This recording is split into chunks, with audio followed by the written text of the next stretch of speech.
quiet neighborhood, a homemade explosive, and community rocked by violence. Police say retaliation is at the center of their investigation, and it all started with a shooting at Cadillac Ranch.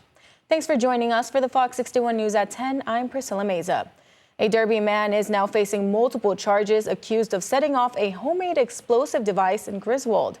An arrest warrant indicates it was retaliation for a shooting just days earlier at a popular bar in Southington. Here's what we know tonight. A quiet area in Griswold is now at the center of a violent investigation. State police say 48-year-old Kevin Lawlor of Derby is behind a homemade explosive device that was thrown into a local business last Friday, causing damage and sending shockwaves through the area. According to an arrest warrant, the explosion wasn't random. Investigators say it was retaliation for a shooting on July 15th at Cadillac Ranch in Southington, where one man was shot and another assaulted. Police say the target in Griswold was connected to that earlier incident. Witnesses describe hearing a loud bang and seeing a man run from the scene before getting into a Hyundai Kona with a covered license plate. Investigators later tracked that vehicle, linking it to someone already arrested in the Southington case. Security cameras captured a person running from the building, and a witness recognized Lawlor from a previous mugshot. For neighbors nearby, the explosion was both alarming and out of character for the area. I wasn't home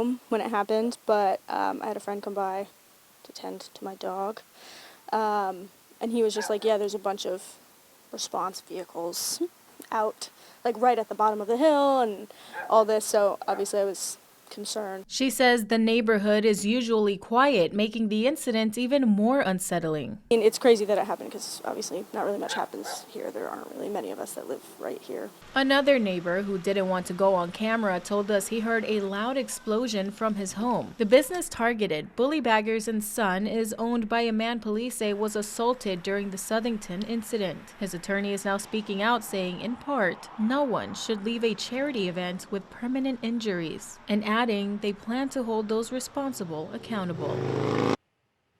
Lawlor is now facing several charges, including arson, criminal mischief, and conspiracy, and is being held on a $125,000 bond. He's due in Norwich Superior Court on August 6th, and the investigation into both incidents is still ongoing.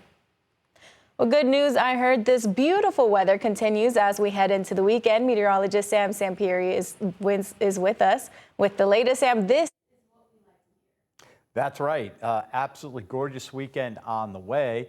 You can see right now temperatures are into the mid to upper 60s, actually lower 60s in northeastern and northwestern Connecticut. Dews are down there. That is a dew point reading. So very comfy conditions, very light wind at this hour, of course. We do have some high clouds skimming the skies right now, but these clouds are going to be going away. We have high pressure in control here.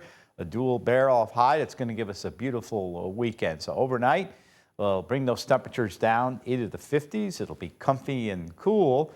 Here's a temperature profile overnight, anywhere from 53 in Torrington to 51. Well, I wouldn't be too surprised if some of these areas in northwestern and northeastern Connecticut get down into the 40s.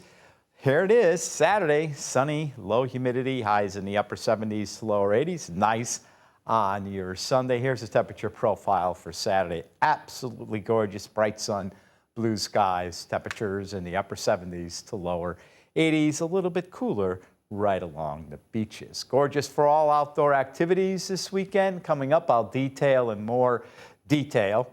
That makes sense to you? And how about Monday, Tuesday, Wednesday of next week? Is there any storms in sight? Details coming up in a few minutes. Priscilla?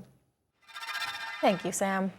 A man known as the downtown burglar has been taken off the streets by the Bridgeport police.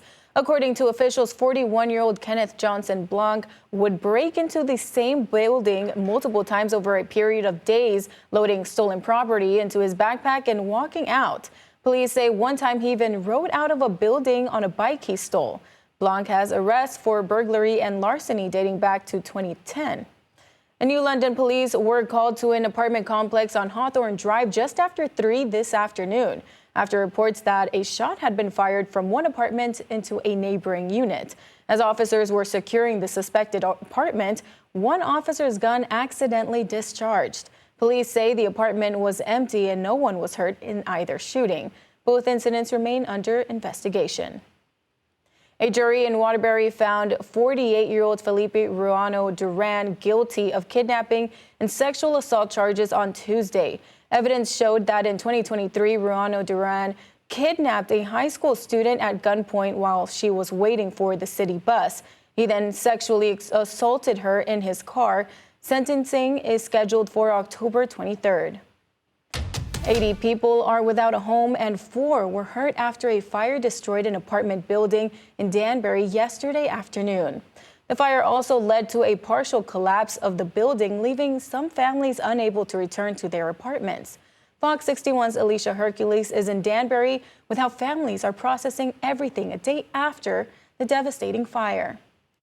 You can still hear the fire alarm going off nearly a day after this Danbury apartment building went up in flames, as families entered the building to try to gather what's left of their belongings. Some of the people I spoke with say the ordeal was chaotic and felt like a horror movie. I smelled something burning, so I opened the door, and when I looked, like everything was on fire. Michael Leal had just woken up from a nap with his 6-month-old daughter when he smelled the smoke. So I take my daughter, I run out. Nilciani Prove, who lives in a neighboring building, heard the commotion and looked outside. And then we saw the fire on the top of the floor.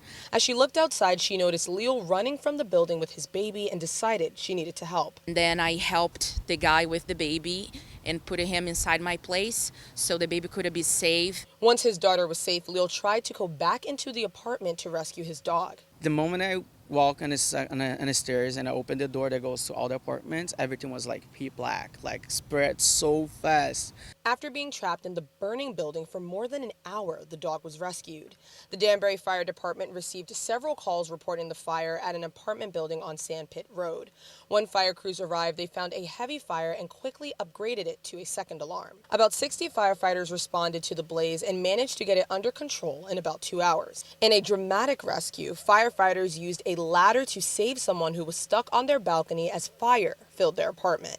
That person is now recovering in the hospital. Danbury Mayor Roberto Alves says 2 other people who lived in the building and 3 firefighters are recovering after being hurt during the blaze. Yeah, everybody's okay from everything I've gotten back. It was some smoke inhalation issues and probably a little bit of exhaustion.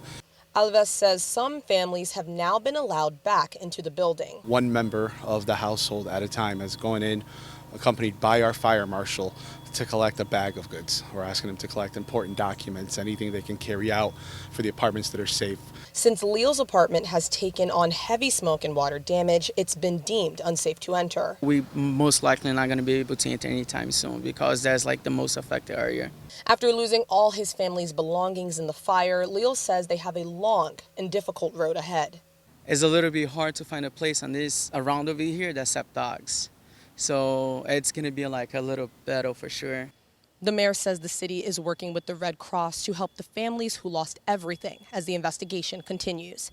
In Danbury, Alicia Hercules, Fox 61. A woman has been charged with manslaughter in connection to the death of a Bridgeport police officer and his girlfriend.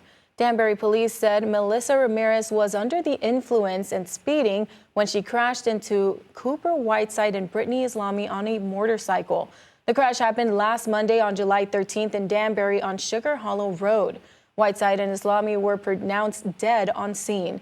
Ramirez is being held on a $500,000 bond. Well, if you were driving on I-91 in Hartford around 9 a.m. this morning and noticed a lot of smoke in the area, we now know the cause. Take a look at this. This is the result of a scrap metal fire. Hartford firefighters said the fire started at Hartford Metal Solutions on Huisope Avenue. Luckily, crews were able to quickly put out the fire. Approximately an area of like 30 by 30 and 15 feet high of all scrap metal fully engulfed in flames. We utilized one of their employees to maneuver one of their heavy equipment to assist us in relocating some of the piles so that we can get into the deep-seated fire areas. No injuries were reported, and the cause of the fire is under investigation. 2 men are in critical condition tonight after a shooting in Hartford earlier this morning. Police said they met the 2 men at the hospital around 2 a.m. and say the shooting happened on Main Street and Kensington Street. Police only identified the 2 gunshot victims as a man in his 20s and another man in his 30s. At this time, officials haven't released any other information.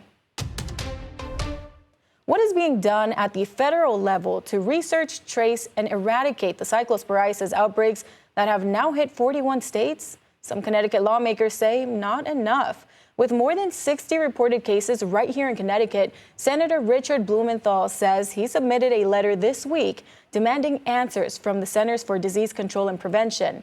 He says he wants to know why the parasite-induced illness has been inadequately controlled and why communication's been lacking. He says no further information has been released other than a suspected link to lettuce from a Taylor Farms plant in Mexico. The biggest question I have is how the CDC could have permitted the extraordinary spread of this lettuce without tracing and tracking the source, the spread, the retailers, distributors, where it went, so that there could have been preventive action. Why did the CDC drop the ball? Why did it fail to respond more promptly? Right now, no Connecticut farms have been linked to the outbreak, so buying local produce is a much safer bet. However, you still want to keep washing your hands and washing produce thoroughly and then cooking it to kill the parasite when you can. Measles is making a historic comeback in the United States. Data released today by the Centers for Disease Control and Prevention shows more than 2,300 cases have been reported this year, 2 of which were reported in Connecticut last month. This marks the highest total in 35 years and already surpasses the number of cases reported in all of last year. Health officials say dozens of outbreaks are driving the surge, many linked to communities with low vaccination rates. Experts say 2 doses of the MMR vaccine provides about 97% lifetime protection against the disease.